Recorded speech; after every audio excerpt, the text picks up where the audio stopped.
Hello and welcome to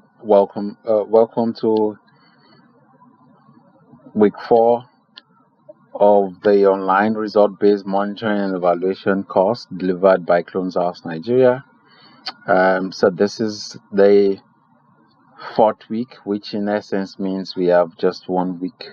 Um, 1 week left for the lectures, and the other week, which is the sixth week, will be for 1 hour to 2 hour consulting online. So yes, I guess this has been educative and exciting, navigating through all the lectures and throughout the weeks.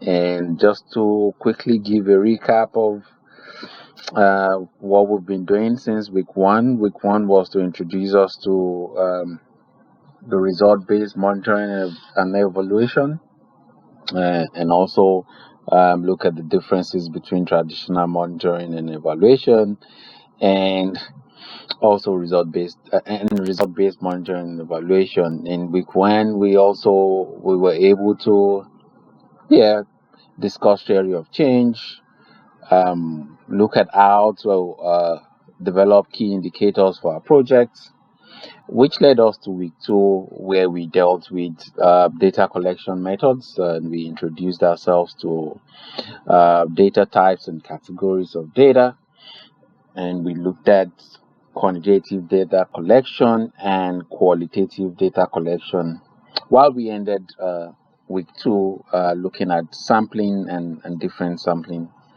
methods.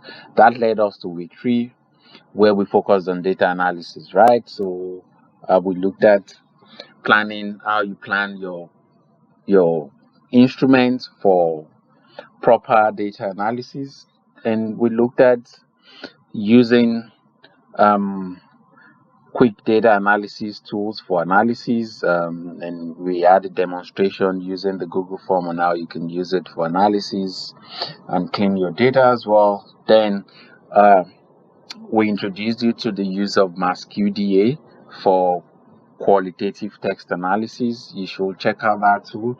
It's a very interesting tool for text analysis. Um, and we ended week 3 looking at data auditing and supervision, which generally we know as conducting data auditing within organizations and supervising them. In week 4, we'll be looking at evaluation on its own. So we will look at introduction to evaluation. We would look at designing evaluation, so which some people will call it the methodologies for evaluation.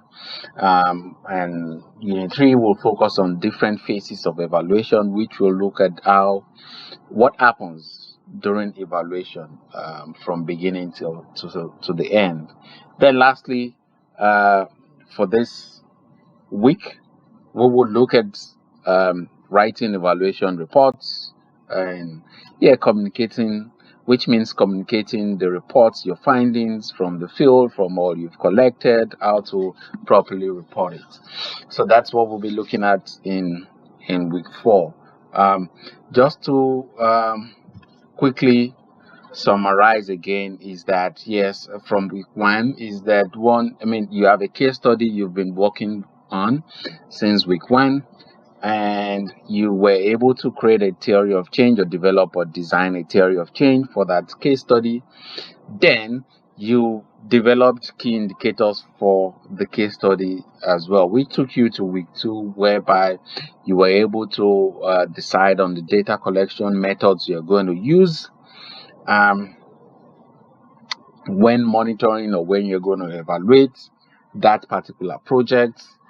And in there you also defined how you're going to sample, create the sampling methods you're going to use um, for your beneficiaries or the project at large. Then on week 3, you were able to conduct a data analysis on it, and also plan data analysis, then run a data analysis on the instruments you've used. So this is then bringing us to week 4, where we'll be looking at evaluation on its own. So I hope this will be an interesting week, because I mean, this is an interesting topic. We're getting into an interesting topic, which is actually professionalized. This will be talked about in week 5. So, but without further ado, I think we can move forward. Like I said, if you have comments, suggestions about some of the sessions or this class, please feel free to put in comments in the Google Classroom. Then we can take it up and have conversations from there. Thank you all. I mean, it's been exciting seeing all the comments and back and forth we've had. I think that is quite noteworthy. With this introduction, we hope that you'll be able to distinguish between purpose of an evaluation, the objective of an evaluation, and the types of evaluation. We hope that you can understand the different periods in which evaluation can be carried out. So when exactly can you, which in essence means when exactly can you carry out evaluation? And lastly, that you should be able to explain the different criteria of evaluation to other people. And this unit actually ends up with a task where you're supposed to be able to, owing to your case study. So you're going to go back to the case study you've been working on since week 1, and you're going to embed yourself in it. Like, yes, you want to conduct evaluation. So you would discuss in that task the purpose of the evaluation, the type of the evaluation you're supposed to carry out, and also the criteria you're looking at for the evaluation. So just to mention that, so I think I've mentioned in the past that we're still coming to evaluation questions. So in your criteria is actually where you build out your evaluation questions. So when we get to criteria of evaluation, we'll talk about that. So in the next few minutes, I'm going to discuss who conducts evaluation. So who are the key people that conducts evaluation? What's the purpose of an evaluation? What are the types of evaluation that you can actually carry out for a program, for a project, for a policy? And what are the criteria for evaluation? Again, criteria for evaluation is it is through this criteria that you build in on the question, on the evaluation question. Very, very important part of this unit. So who conducts evaluation? I'm sure some of you might have come across maybe an evaluation document. I think that's why it's important. In the classroom, actually, what we've done is to provide. So I encourage every one of us to go and read this request for proposals and the terms of reference that we've had here. We have 5 different examples of that. Please feel free to read it. We have some essential readings as well. So you can also go through the essential readings. The one from Alkin, Evaluation Essentials. It's very, very important that every evaluator has this as a toolkit. And also Woolley and the rest talk about Handbook of Practical Program Evaluation. These are good books you should, read as well for this unit, and also, I mean, for the whole course as well. They're very important. So the commissioner plays an important role, and what we mean by the commissioner is actually the person that commissions the evaluation. So, for example, USAID might have a program that is called maybe SACE, for example, which might be strengthening accountability and capacity of NGOs in Nigeria, something like that. Just like maybe they have a project like that, which is going to run for 4 years. Actually, they had a program that was like that, could run for 4 years or 5 years. So at the 5th year, possibly based on USAID policies, which says yes, perhaps every project must be evaluated. Perhaps in the fifth year, yes, they now came up with a request for proposal looking for an evaluator to go and conduct evaluation based on that 5-year program. So that's what we refer to. So USAID now becomes the commissioner. Um, it could also be the World Bank independent evaluation group that conducts evaluation on World Bank projects. So they might also want to recruit an evaluator to go and conduct evaluation on, for example, the state's universal basic education program in Nigeria. So that's another way. The Japanese International Cooperation Agency, JICA, that has several projects across Nigeria in education, in water resources, in the health sector. Um, every time the project is completed, immediately the project is completed, they request for evaluators, they request for proposals from the community of evaluators, which we will discuss tomorrow. I said tomorrow, sorry about that. Which we will discuss next week in the fifth week, which is the last week on professionalizing evaluation. So those pool of evaluators will now submit proposal. So the Japan International Cooperation Agency is the commissioner. So they are the ones that initiate, and you see all these cuts across some bilateral organizations, some multilateral agencies as well, conducting evaluation. Especially, and I mean, it's more common immediately programs, projects, and in countries. So we refer to them as the commissioners. So they initiate evaluation in countries, could be multi countries, which is not one country, could be in 6 countries, a program in 6 countries. So they could conduct it in a sectoral way. We discussed this in one of the first courses, talking about what do we monitor or evaluate. So think about that. So they do all this. They are the ones in charge of all this. Could also be the African Development Bank as well. I mean, think about some of these multilateral or bilateral agencies. They are the ones. They are the commissioners of evaluation. They are the ones that initiate evaluation to be done on their own programs as such. Also, there is the state government of there's the government of country governments that can also initiate evaluation. So think about the German Foreign Office commissioning commissioning evaluators to go across countries where there are programs and projects, and you will see them as commissioners, yes, making sure that evaluation is being done on their various projects. So you can think about the German Foreign Office, you can think about DFID, the Department for International Development, so and a whole lot of them. So country governments can also do that, maybe in developing countries as well, although we've not seen much of that.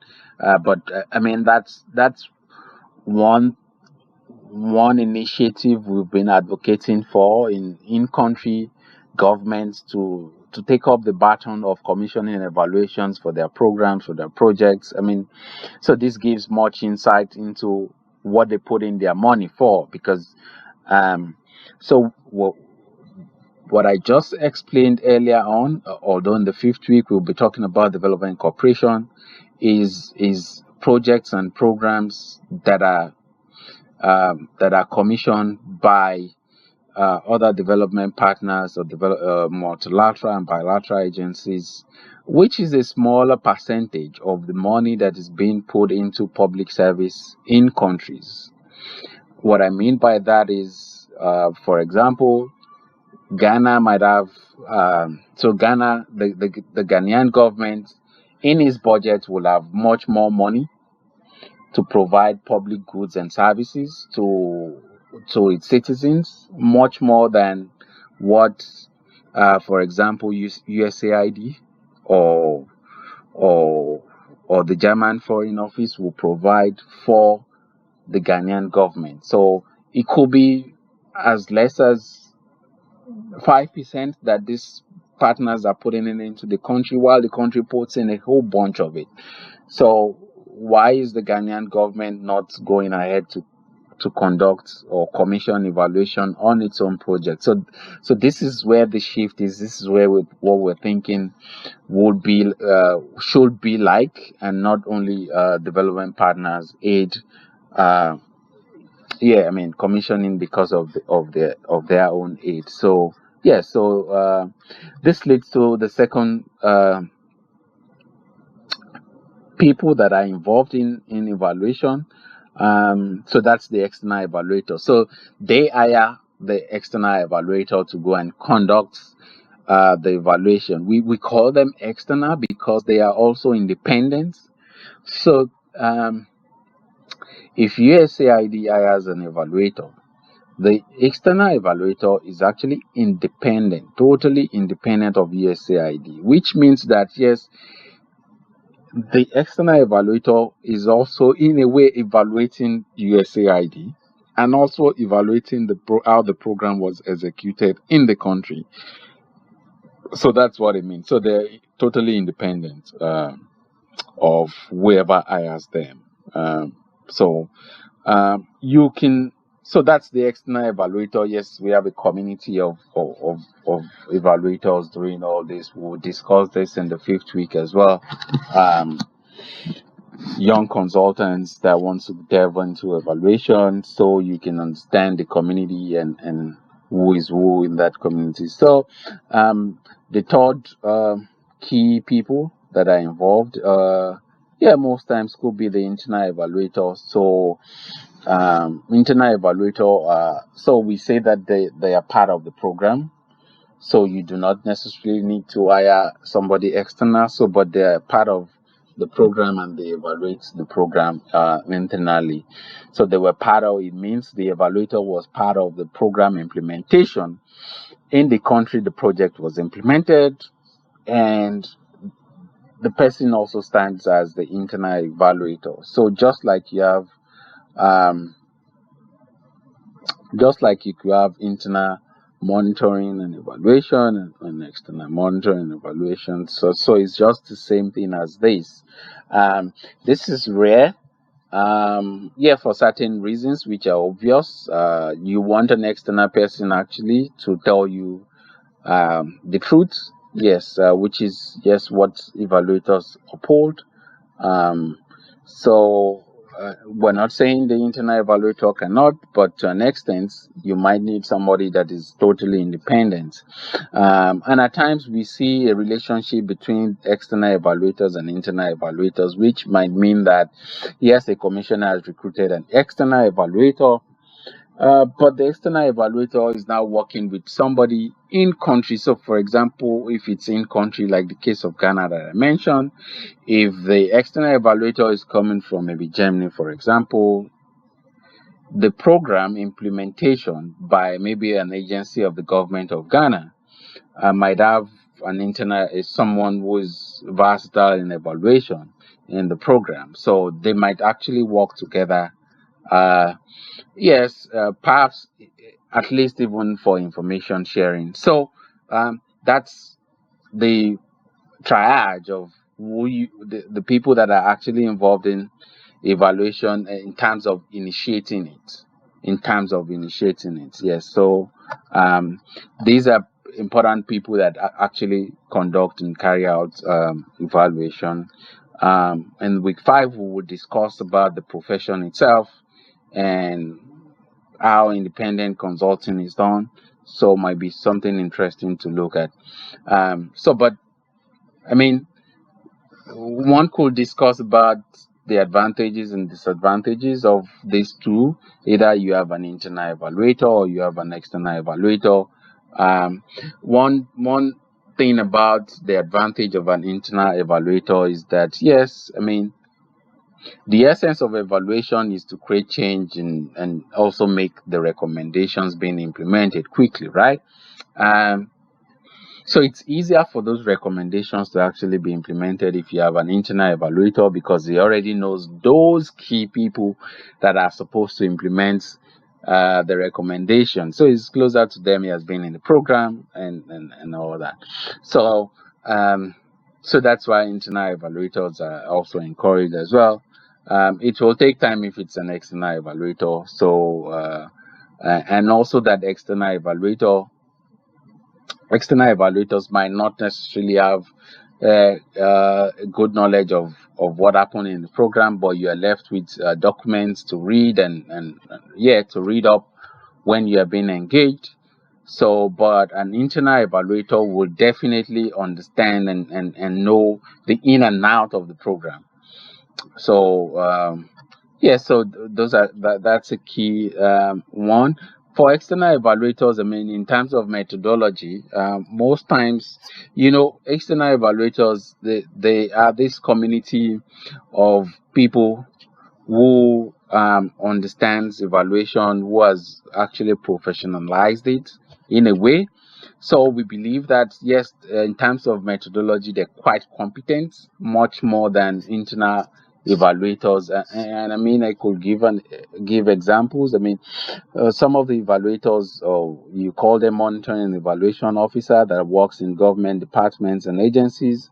A whole lot of them came from. A whole lot of them are drawn. That is, if you have a whole lot. Anyways, there are actually few of them. So they normally are being drafted from research, um, research, statistics, and planning departments, which does not necessarily mean that's evaluation. So you might want to think evaluation is just about data in that sense. But um, in looking at the methodological part of things, evaluate it is a monitoring and evaluation is not data. It encompasses some other things, like we said in the system. There's the people planning parts that you do not want to miss.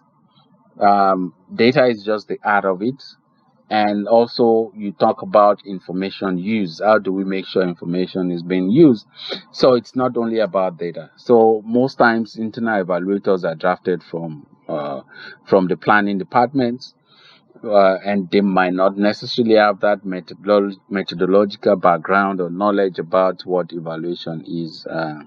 As well. So that's key differences between these two. So, but it's important to think about that. I mean, I think the Agenda 2030 of the Sustainable Development Goals actually has some recommendations in thinking about how to empower or how to develop capacity of internal evaluators as well. And I mean, which is one of the baton that Cloneshouse Nigeria taking up in also introducing some of these courses in country, as well, building capacity uh, of internal evaluators, and also that this also has also brought up the conversation around the voluntary professional evaluations all around the world, which we will discuss in week 5 as well. So let's dive into something that is much more important,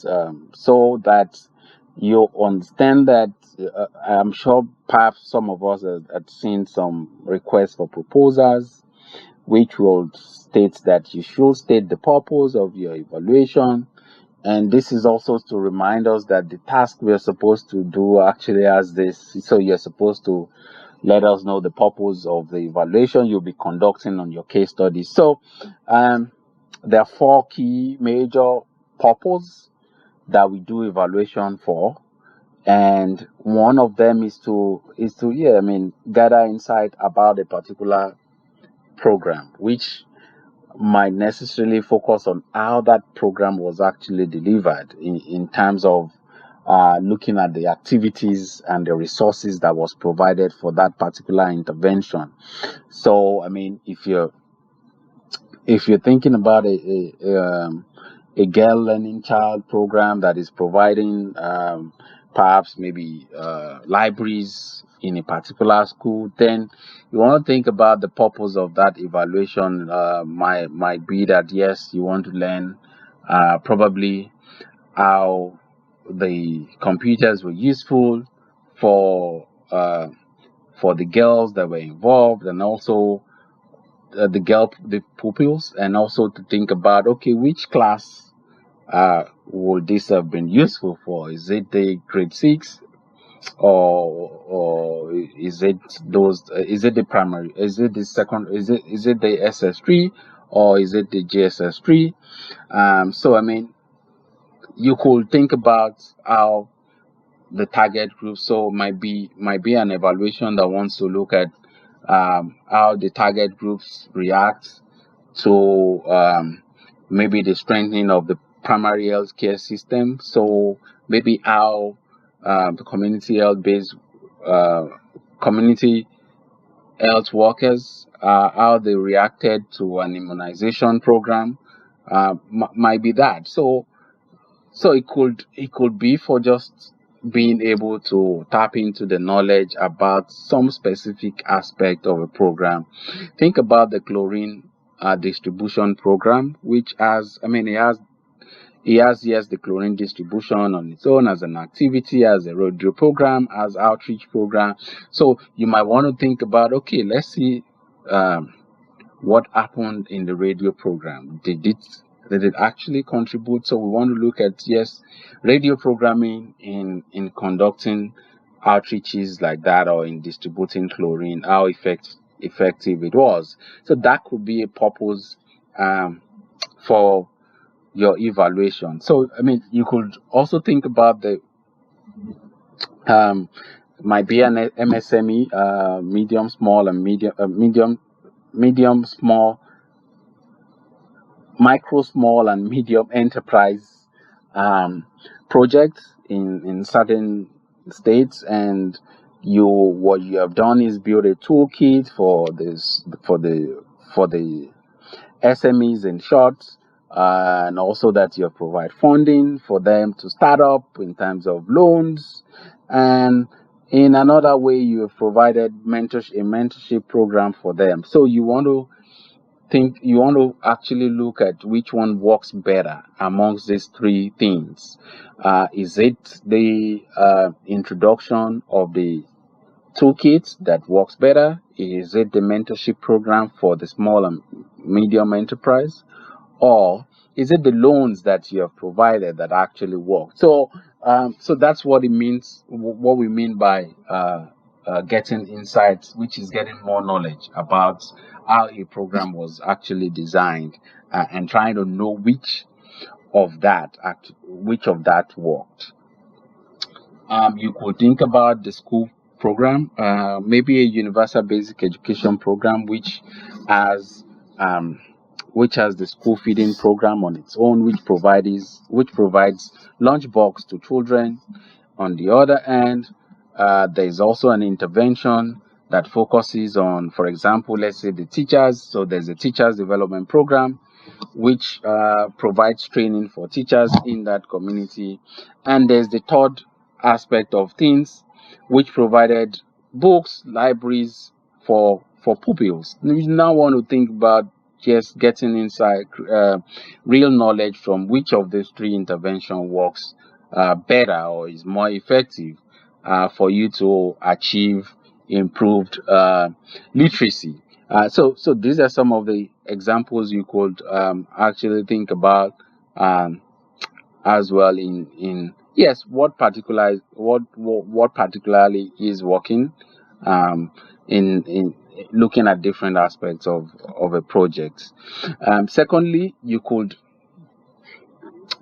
your evaluation could focus on just making sure, or your evaluation might be to know if the objectives that was coined at the start of the program was actually met. So and that's just it. If a project is providing water points in a particular community, if the objective is to, yes, provide access to clean water in that community, the purpose will be, yes, to understand if the program actually met the objective, or if the project met if the project was able to provide clean access to water in that community, or if it has been able to add to the access to clean water in that community. So it's just that if you think of another project which is about, if the objective is about increasing the yield of farmers in a particular community, maybe think about cocoa farmers or groundnut farmers.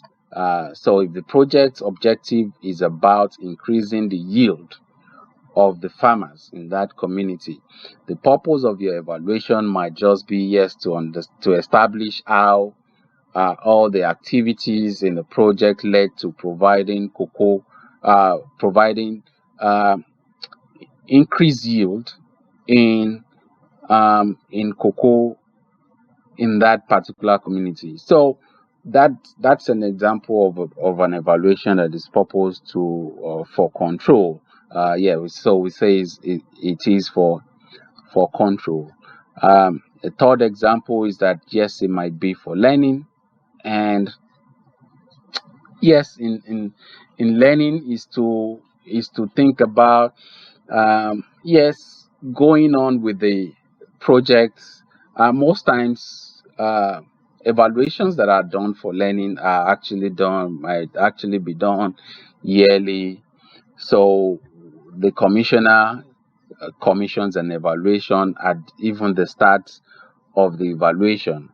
And yes, learning questions are being designed by the project implementers and also the evaluator. And as the project goes on, the evaluator thinks about, what's going wrong. The evaluator and the program implementers, they agree on what's not working, what's working, what can be improved for the next coming year. And they improve on it again, and they try and learn again on what is happening within the project or the program. And they want to fix things that they find out, and they fix it again and go into the preceding year. So that's how learnings happen. So this is almost like creating an avenue for dialogue between program implementers and the evaluator, and also the commissioner as well, on what's working, what they need to fix quickly, and what should be worked on, what are the things they are missing out, and what should be fixed for the next coming year.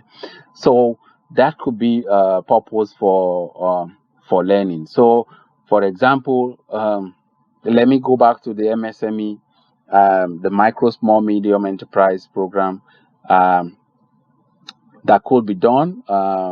Let's say for social enterprises that are working in the area of palm oil production now, and they're being provided with loans. They're being provided. So that's one intervention. The second intervention is that they are being provided with improved seedlings to give out to the farmers that provide for them. The third might be, yes, maybe providing extension services to these entrepreneurs that are involved in all production. And I mean the total value chain of production, right from planting the seed to processing the trees, and also, processing the seed from the trees, and also in marketing. Like, these entrepreneurs are involved in that, and the commissioner has been involved in all this at the beginning of the project. An evaluator is being hired to work with the entrepreneurs, so that and I mean, another intervention would be to provide loans for them. So for each year, and let's think about it like 6-year program, because you know that palm oil takes a whole lot of whole time for it to come to fruiting. So for each year, we look back at each of the intervention that was given. Yes, the improved seedlings that were given. Oh, how are they doing? How did the farmers use it? The loans that were given, is it enough? Was it accessed quickly?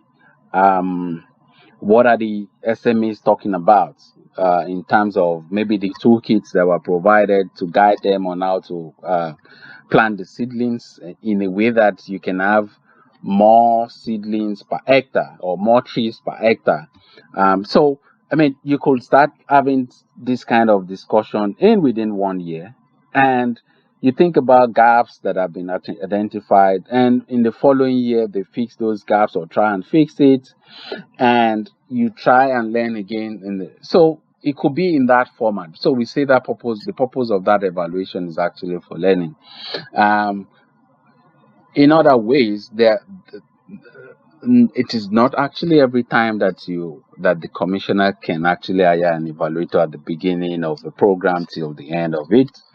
Sometimes is by the end of it, sometimes is at the middle of it. So if I use the the SME program for social entrepreneurs that are involved in oil production, for example, it might be that they hire the evaluator maybe in the 3rd year.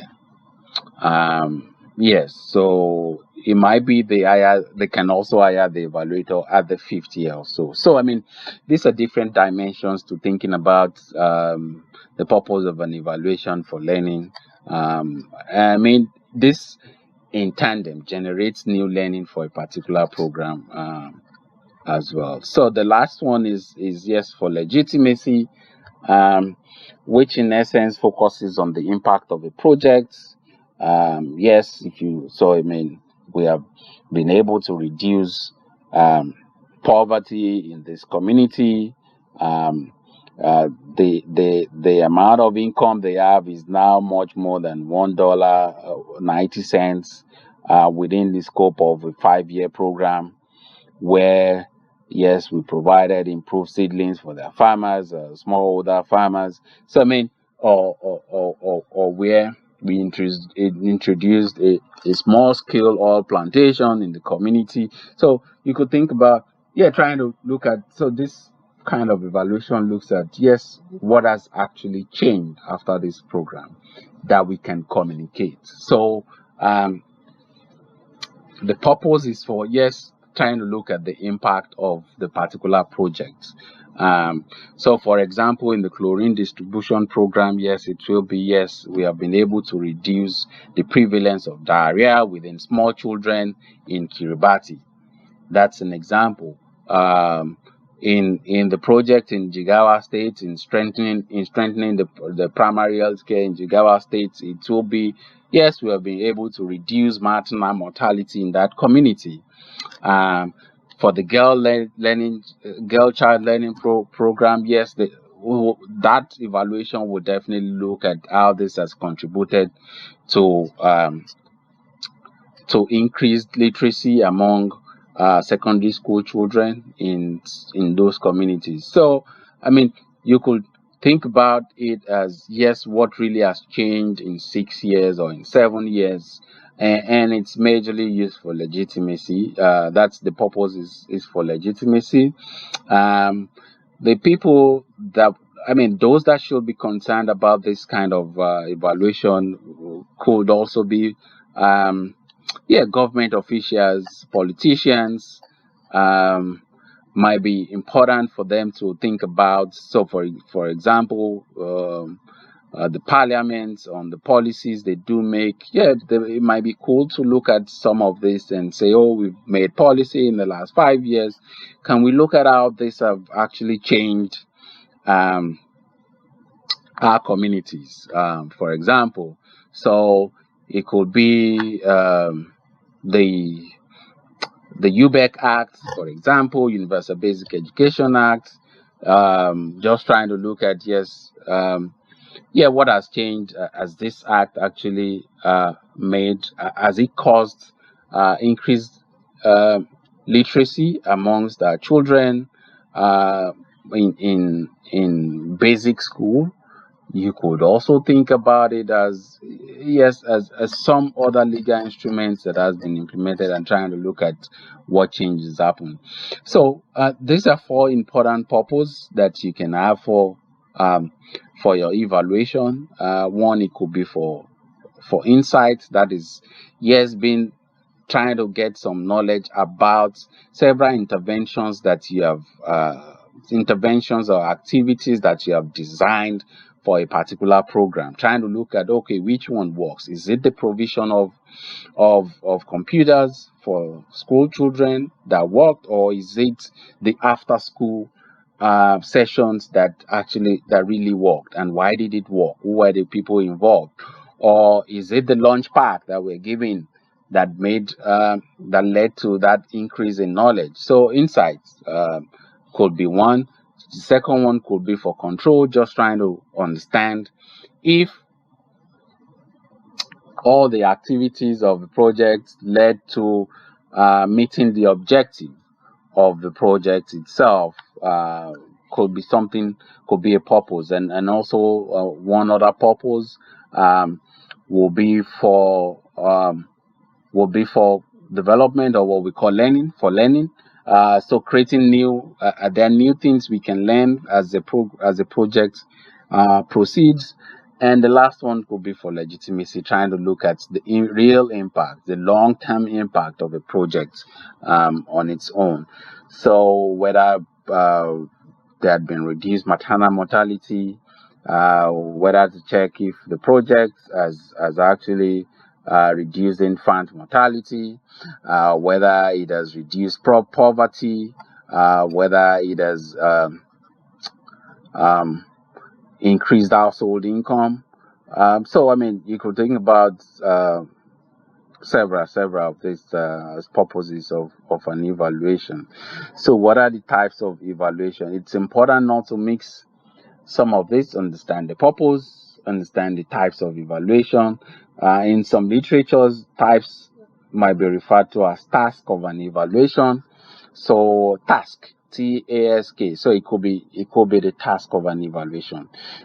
So we discuss different types of evaluation, and this is actually categorized in terms of the time you conduct such evaluation. So formative evaluation, very very yeah, let's use kind of evaluation anyways. So these are evaluation that is being carried out even before the start of a program. So some people call it needs assessment, where you try and check the design, you look at the strength and weakness of a program, looking back at what has happened before. Looking at, yes, target audience, which target audience will fit into this particular program. Looking at, yes, some of what has been designed for the program. If this has worked in the past, then it's something we should continue with as well. So, I mean, this looks at the beginning of a particular evaluation, and it tries as much as possible to find out who exactly will a particular program fit. Yes, is it the SS3? Is it the outgoing senior secondary school pupil, or will it be those that are just about getting into senior secondary, or will this girl child learning program, will it actually fit those that are in basic school? So I mean, you could think about all these dynamics before a program starts. Also looking at, so I mean, it answers the question of, yes, who are the target population? Did they fit? Will they fit into this kind of program? Will this context in this community fit this particular program? So every program has its own context, whereby what works in A community might not work in B community. So, and also think about, what which of this intervention will work in this place? So it makes you look at what has happened in the past and also assess needs of people. Oh, is it water they want in here, or is it a 10 water point, or is it a 1 water point they do want? Do we want the water point to be closer to the leader of the community, or we want it just by the secondary school that is within the community? So you look at all this as needs assessment. So we think about this as a formative evaluation, which at times is called ex ante evaluation as well. So which is, yes, before the program kickstarts, you conduct such kind of evaluation. You can have process evaluation, which is that, yes, at a particular time you hire an evaluator. So if a program is actually 6 years, and yes, rigorous activities in that program, maybe it will be in 3 months, in 3 years rather. So you actually hire an evaluator at the end of the first year or end of the second year to come and look at all the activities that has been carried out. So all the tasks that was designed, if they are actually doing it or conducting it the way it has been designed before. So, for example, if your Girl Learning Child program says it's going to provide 3,000 computers to secondary school children, and it has been designed in a way that, yes, every month there are routine monitoring managers, there are routine managers that go into these schools to check if the computers are working well, then an evaluator will be interested in, yes, the extent at which those monitors are working in the schools that have been provided with the computers. Also, if you think about the SME program for oil production, entrepreneurs that are involved in oil production, perhaps maybe there's a weekly outreach by extension workers to their sites. You want to understand. So that evaluation at that point might focus on, yes, trying to understand how many times, for instance, the extension workers have outreaches with the farmers that are working with the entrepreneurs. So this focuses only on the activities, how the activities were carried out, how many town hall meetings, if you had designed town hall meetings. So the evaluator will be interested in how many town hall meetings were conducted and all. So think about it as evaluation that is done to fulfill the task of the activities that were designed for the particular program. We call it process evaluation. So you can also have outcome evaluation. So just like it sounds. So this type of evaluation focuses on the objective, trying to understand if the project is meeting its objective and to what degree it is meeting its objective. So if we have designed that, yes, behavior change, knowledge change in our beneficiaries should happen in the 4th year of the project. So you could actually hire an evaluator by the 4th year, actually, after the 4th year, to come and, yes, do an evaluation that focuses on the extent at which all activities has actually led to a change in knowledge or behavior of the beneficiaries. Yeah, so you could think about that. So if you think about the PHC strengthening program in Jigawa, for instance, it could be that, yes, we have trained community health-based workers to be able to deliver mothers in the primary health care, and if that's one outcome we're looking at, yes, them being able to deliver mothers on their own.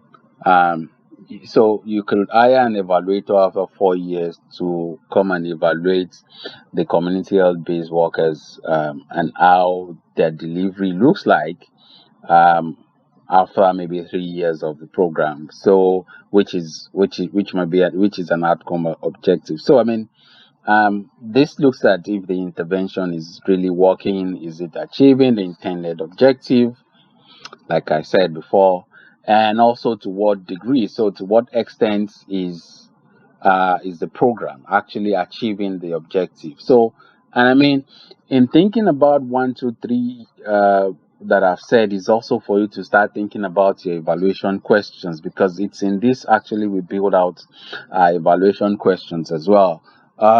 So you could also have economic evaluation, which looks at actually the funding that was put in inside a particular program. So an evaluator could be hired at the end of a project, and the main purpose of hiring the evaluator is to come and the reason to conduct that evaluation is to try and look at the cost effectiveness, or yes, the cost effectiveness of two initiatives. So a commissioner could put in money into two different projects on the same kind of program. So it could be, yeah, PhD.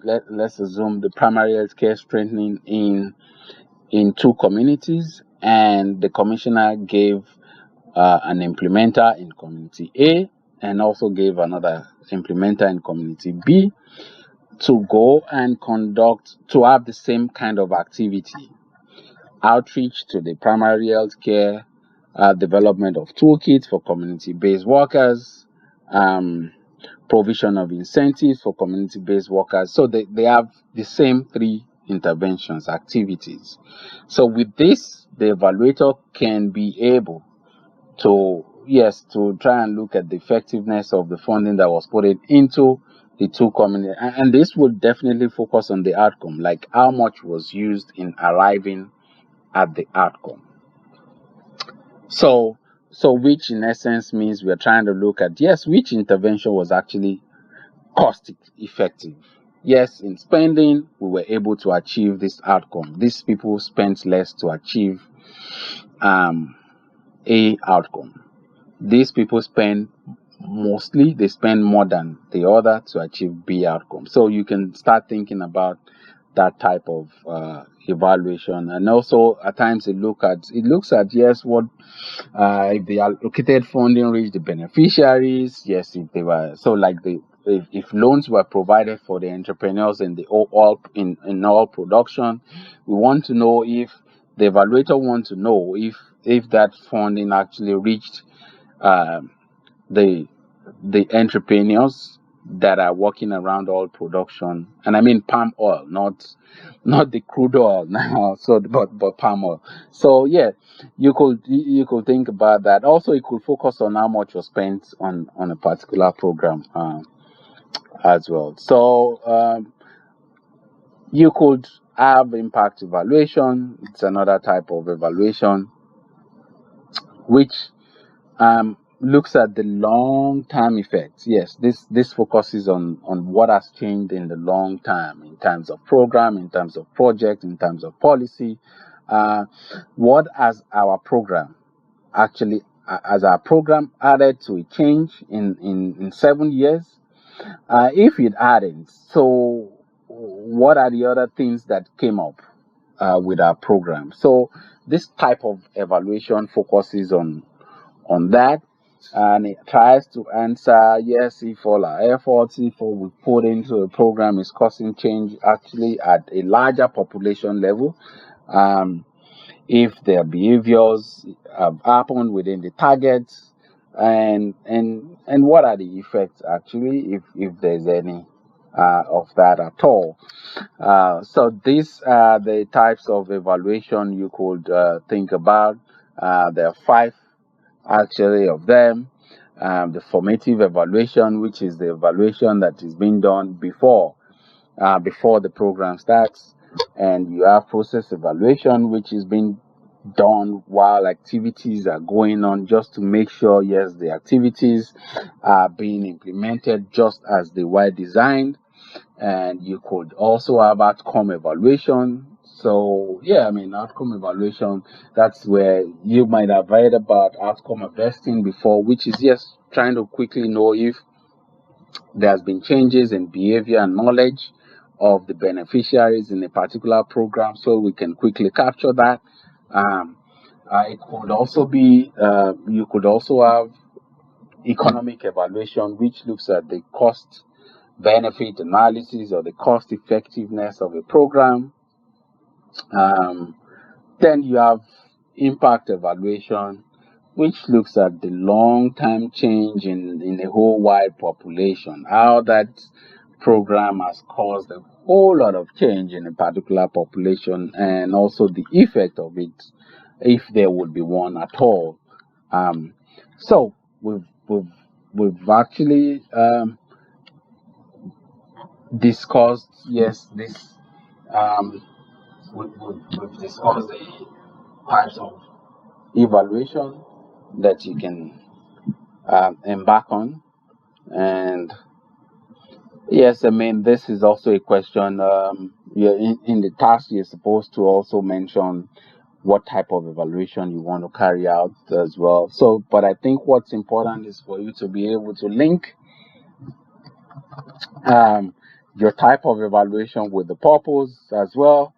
So, you know that if you're talking about legitimacy, for example, which looks at the impact, then if the purpose is for legitimacy, then you should be thinking about having an impact evaluation.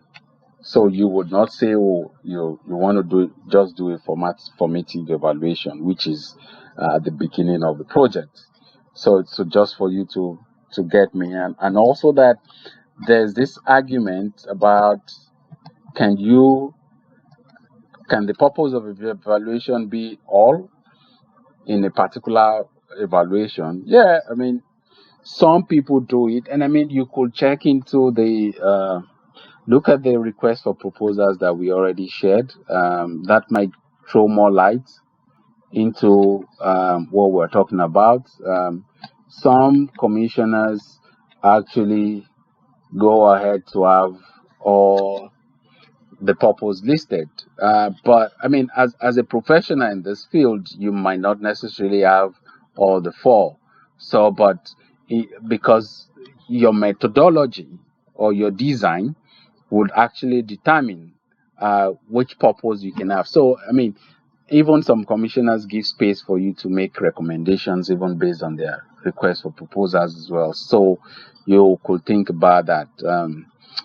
But I mean, in terms of evaluation, man, you cannot actually do formative evaluation and also say, oh, you will do outcome evaluation, because you're saying formative evaluation, it means you are there before the program starts. So, for instance, if you're working on the girl child learning program, for instance, if you're saying the type of evaluation you want to conduct is formative evaluation, so that means the project has not started at all, but you just want to you want to see how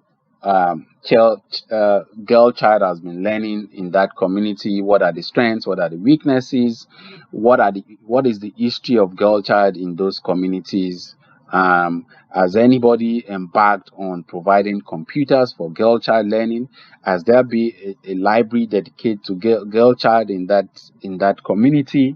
So perhaps you want to also focus it on maybe learning in a way, and not necessarily like you want it's focused on you trying to know the extent at which the project has impact. It means it defeats the purpose of it being formative. Formative means the evaluation you are carrying out is at the beginning of the project, like it has not started.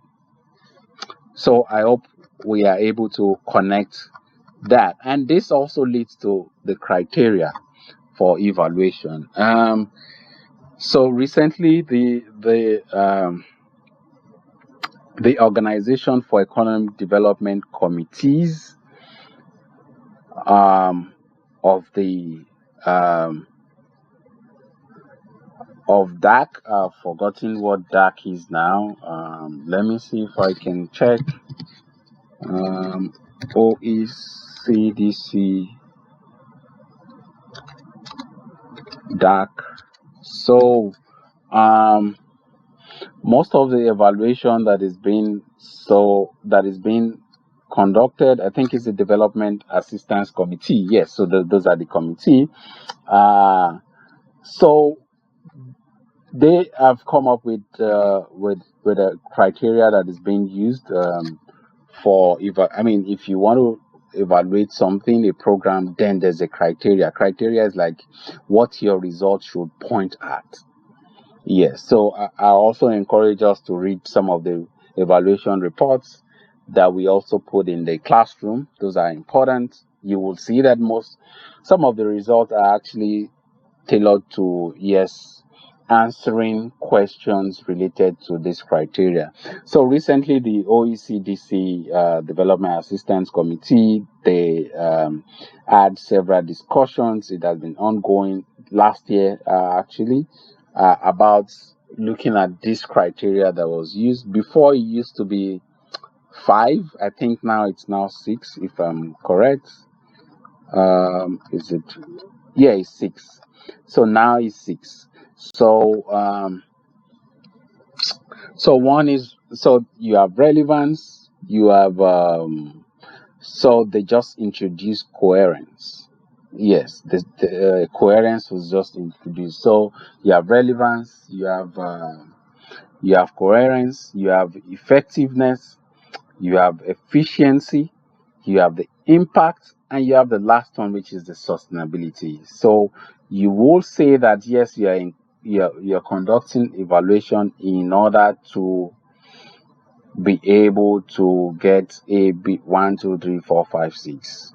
In order to be able, so think about the criteria as, so in research they call it the research questions which you want to answer, but in evaluation, yes, we call it evaluation questions that we need to answer based on our evaluation. So think about, so number 1 is relevance again.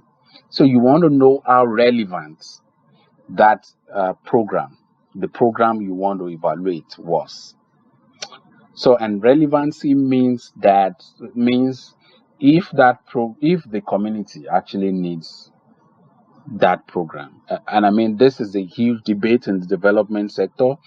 Like, do most programs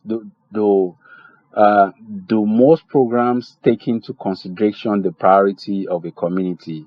So whereby you get into a community and there's a program, maybe a classroom, 3 or 4 new classrooms were built, and in the same vicinity you actually saw 10 new classrooms that was just being built, and there's actually nobody in the newly built one. Also, that, like, the other one is also, was built 3 years ago, but you have a new one that was just built, and you have pupils in the classrooms, but they are but there are no teachers. Actually, teachers do not come regularly and all that. So I mean, that's a question for relevance. Like, so what had happened with that intervention?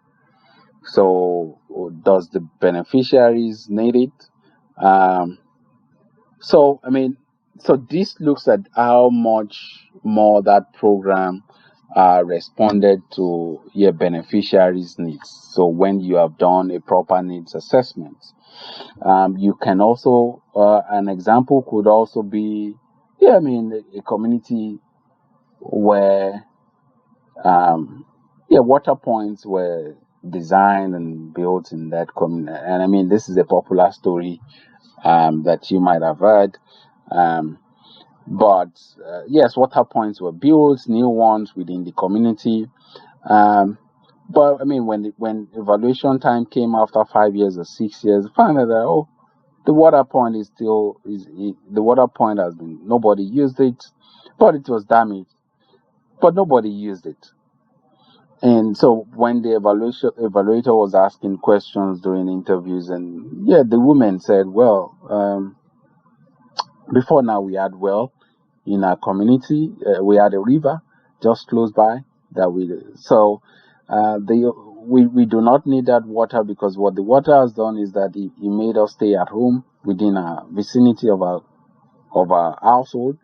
We used going to the well as an opportunity for us to, yeah, go to the river and gist and talk, and yeah, and make friends with other women within the community. Um, so I mean, that's a story, but I mean, it's something that is related to it being also relevant. But largely, it's about doing proper needs assessment for projects within communities if it is what they actually need.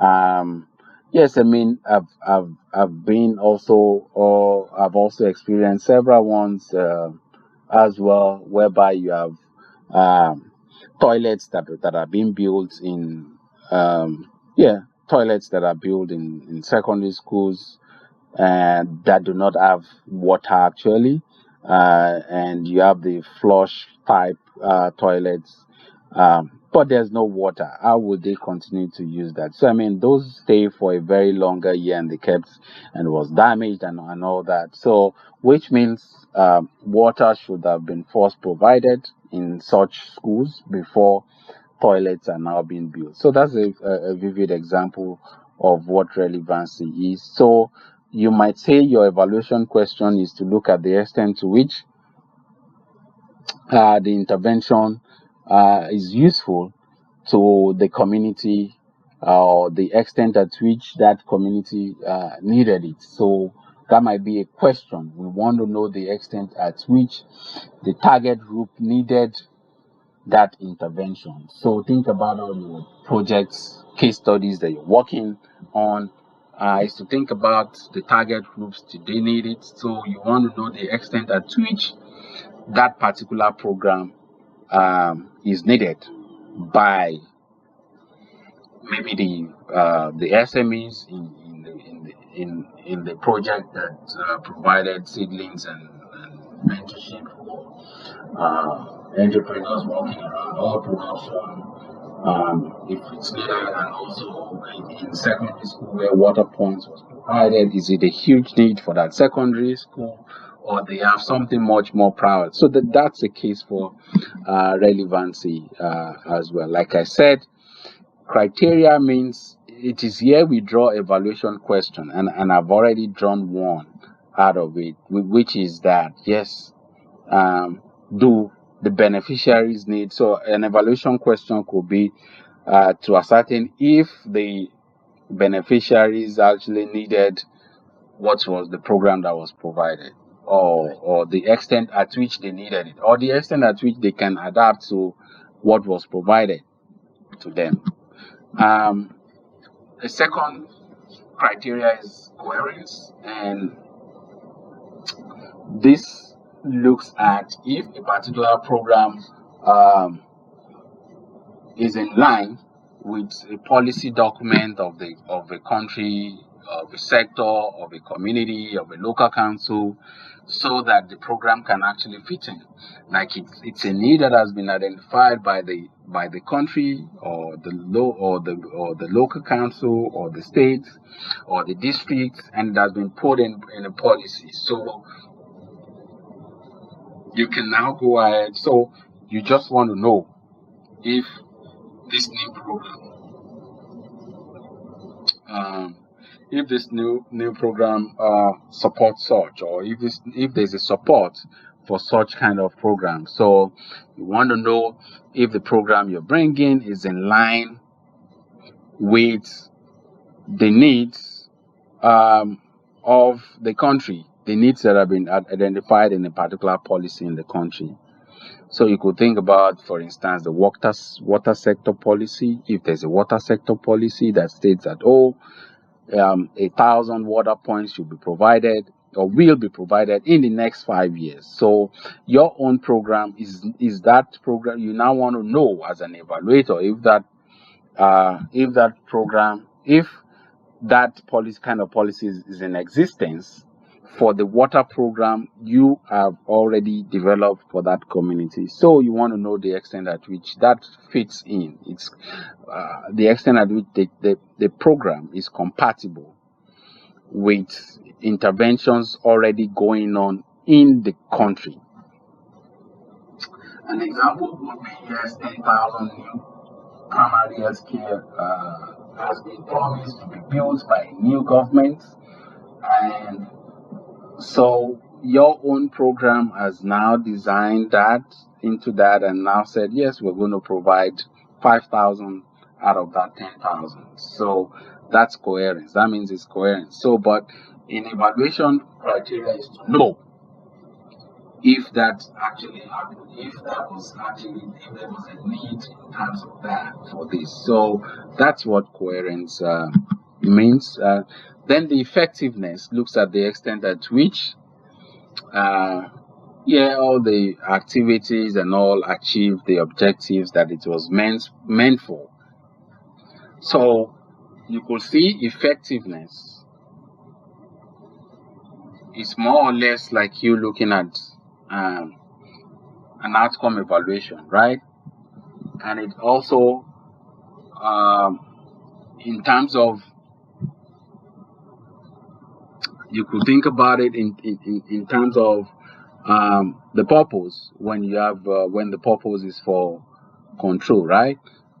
So you could have a kind of question that is like this. Yes, an evaluation question states that, we're trying to know if the program, an evaluation could be that, yes, you want to understand if or establish if activities designed for this program actually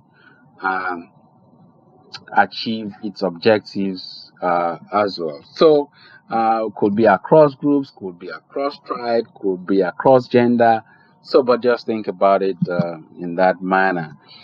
Efficiency is the fourth criteria, and this criteria focuses on, wants to answer the question, which is to know the extent at which, yes, activities led to outputs. Yes, so it focuses on the activities. Also, in terms of money that was budgeted, how much was spent in order for us to get to output. So something closer to economic evaluation, if you think about that. It looks at the extent at which activities led to outcome. So in the oil production project, yes, it could look at, yes, the extent at which the improved seedlings led to increased yield on the farms of oil palm entrepreneurs. So it could be something like that. In PhD training, yes, the extent at which the outreach programs led to effective attended delivery facilitated by the community health workers. So you could think about think about it that way. Or in the chlorine distribution program, efficiency could be the extent at which, yes, the radio program led to a change in knowledge on how to use chlorine to purify water in Kiribati. Think about all those as the criteria. Then you have the impact. This focuses on the impact, which is, yes, we want to know if our program, one question is, yes, we just want to know if this program led to a significant positive or negative effect or an intended effect. So it looks at the broader picture, and I mean, if your evaluation is focused on that, then this becomes a question that we want to look at the program in 5 years and look look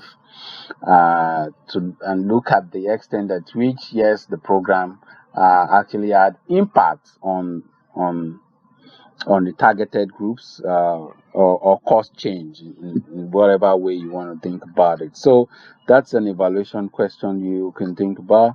in terms of criteria. And the last one is sustainability. Sustainability looks at the extent to which the net benefits of the intervention will continue or is likely to continue.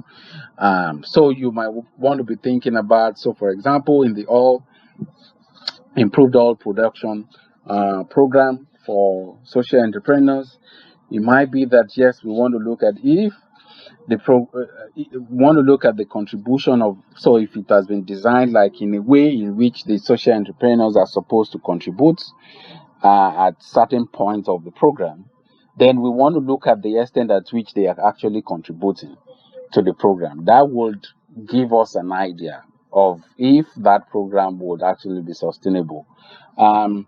Think about a water point construction project in the state whereby it's a counterpart funding, and you expect that the state would actually provide its own funding at one point. So you might want to look at the money provided by the state if they actually provided states in some years within the project. So this will make you determine if that project is sustainable or the program is sustainable or not. Another example is yes, in water and sanitation hygiene, which is WASH, you have WashCom, which they call Water Sanitation Hygiene Committee, right? So you want to know if monies were being provided by the committee to maintain the water points that were provided for the program.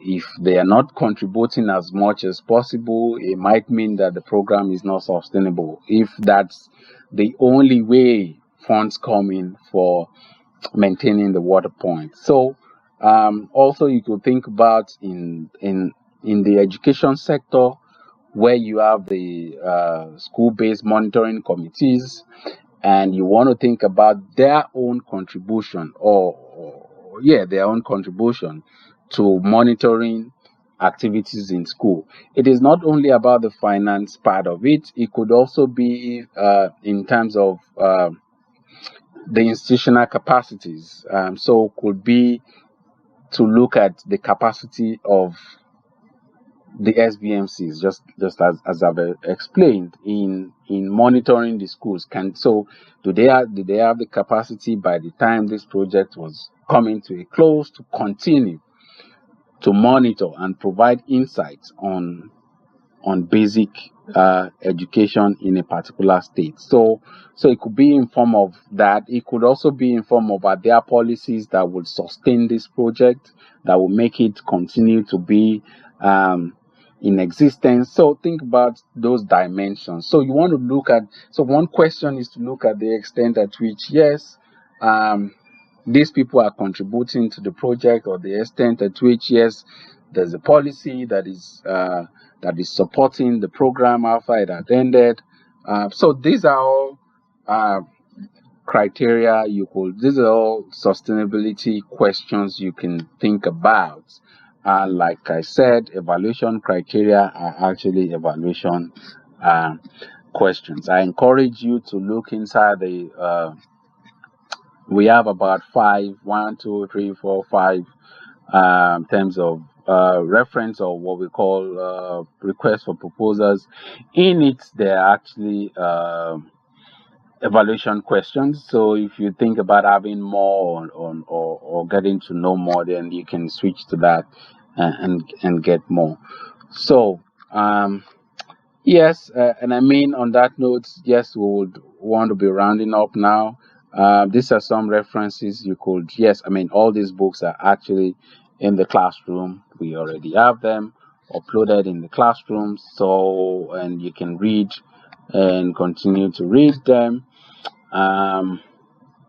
So your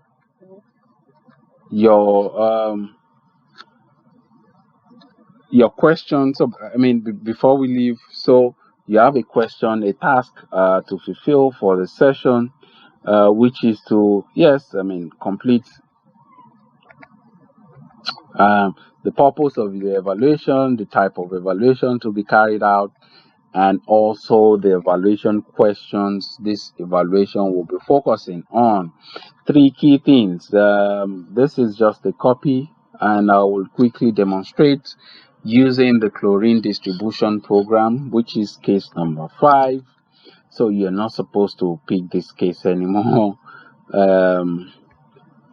So you have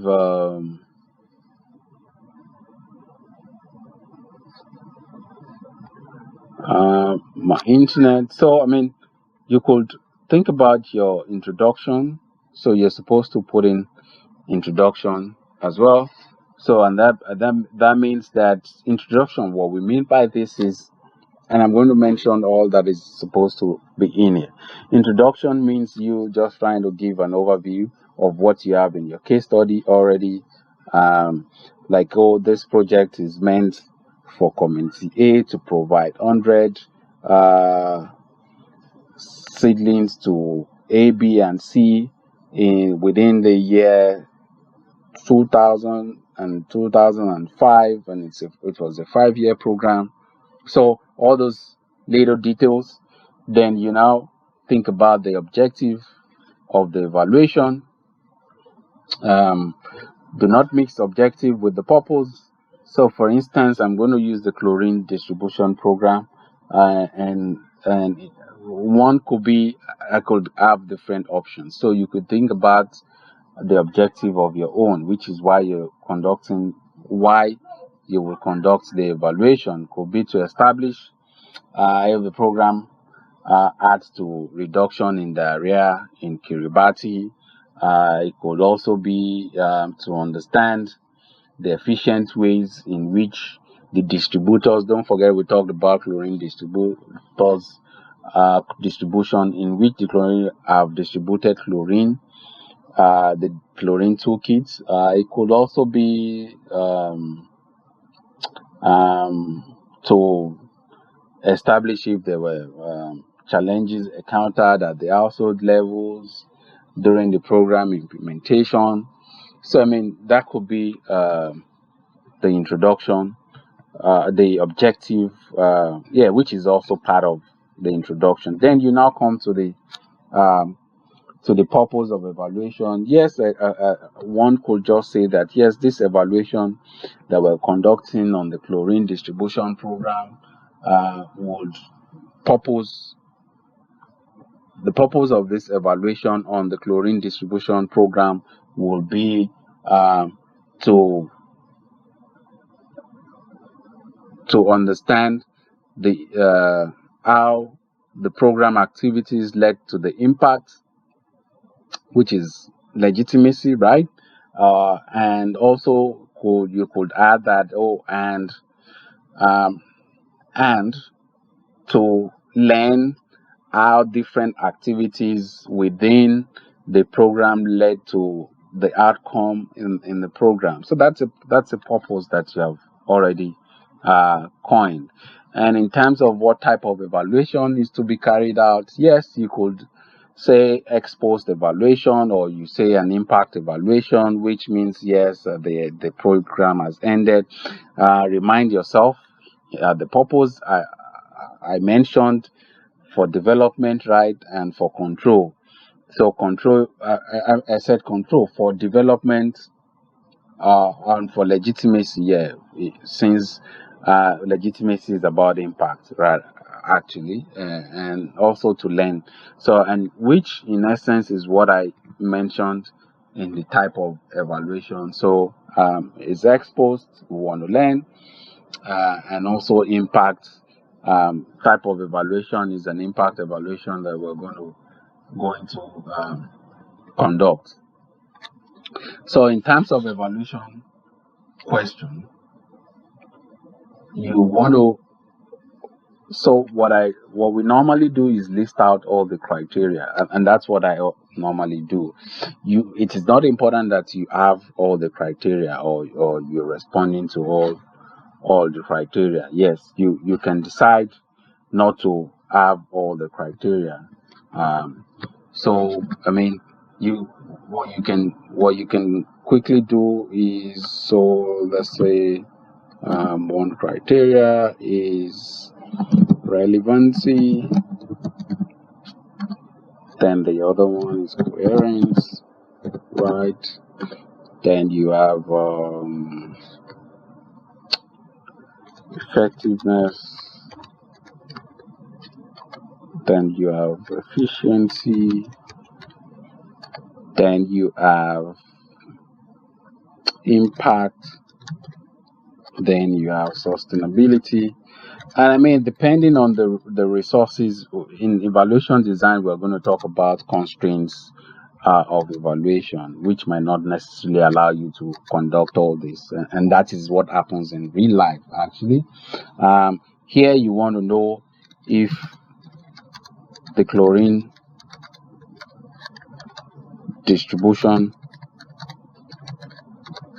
program is a necessity or is a priority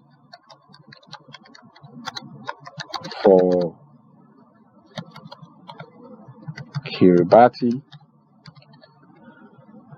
Some of my indicators must mention that, and I must be able to get that via an instrument. So, coherence: does the government of Kiribati has policies that support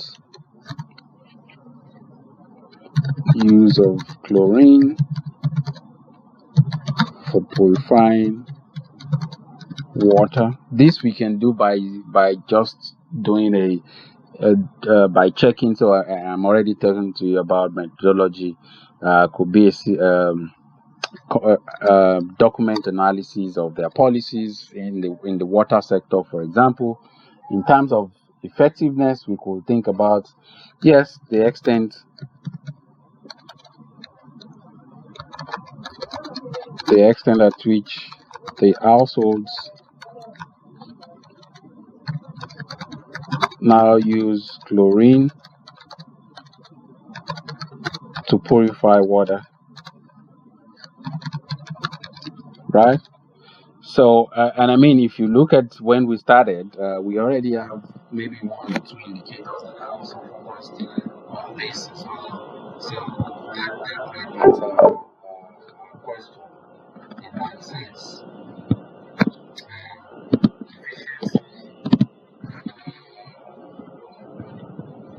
So think about efficiency in terms of, yes, we could think about how,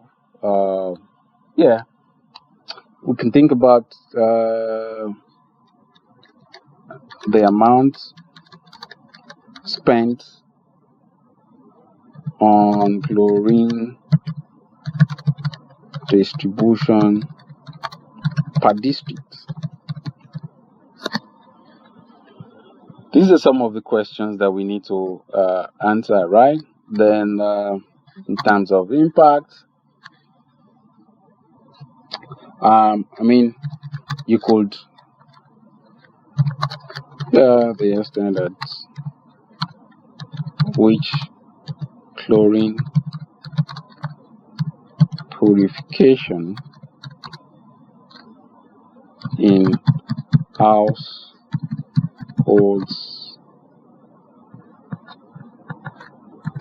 led to reduced infant mortality, probably. So, I mean, these are scenarios that you can think about. In terms of sustainability, don't forget we talked about, so it depends on the program. So, for instance, if you have used people in the community to develop the chlorine or manufacture the chlorine, we might want to look at if they can continue to manufacture chlorine even when we are pulled out of the program. You can think about it in terms of financial sustainability, whereby, so if it's a part funding, the chlorine kit, if it's a part funding by the household and part funding by the program, then we want to look at if the household can. So, for example, if households will be able to afford the full chlorine kit. So I mean that's what you can get. Let me quickly move back to type here. I said exposed evaluation. Expose is after the program has ended, or you call it an impact evaluation, will be carried out by the evaluator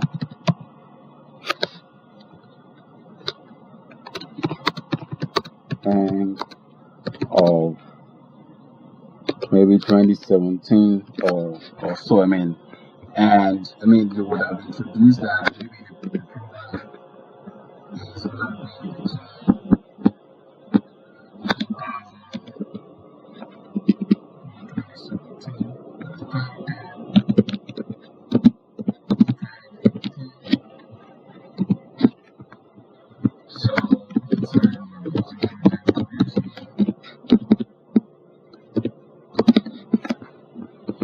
talked about the purpose already.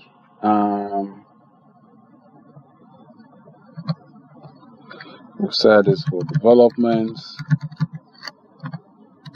So its purpose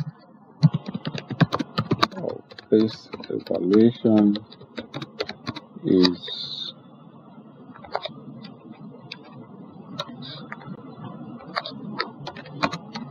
understand if there are new ways to provide chlorine to the households,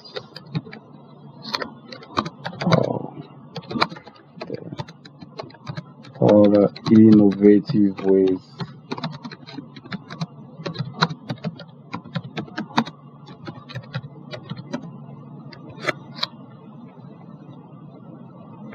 so you could say this one.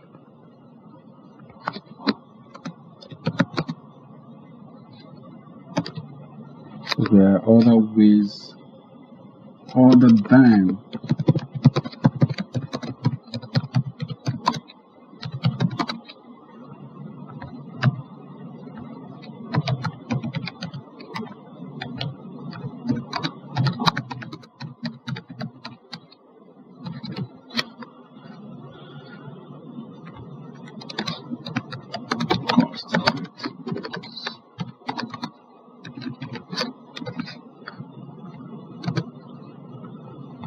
so I would say two.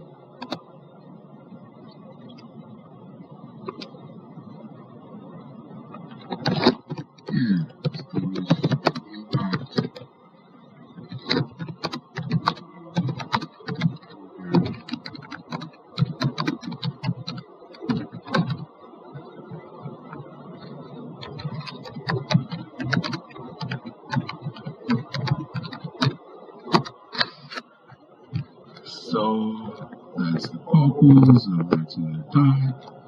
Yeah, you need to also write this down for years. You need to write about this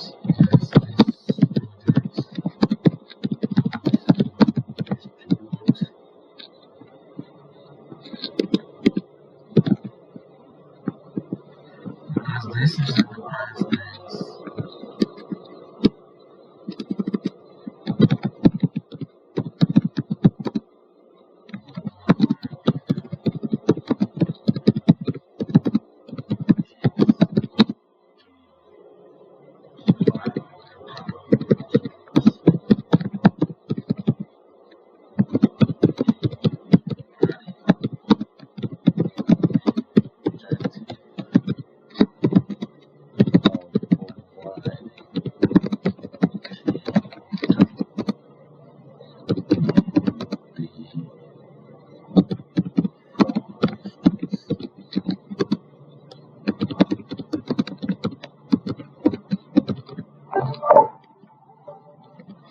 Or why are you disturbing us? So I mean, you could think about so many things.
So I mean, you could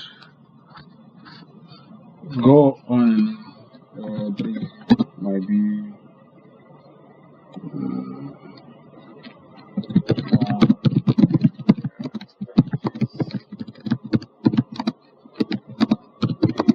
Providing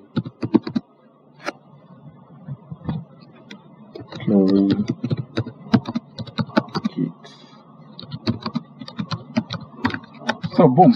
So I mean, this is all that it is for the assignment. When you're done, you can just turn it in. Please refer to this.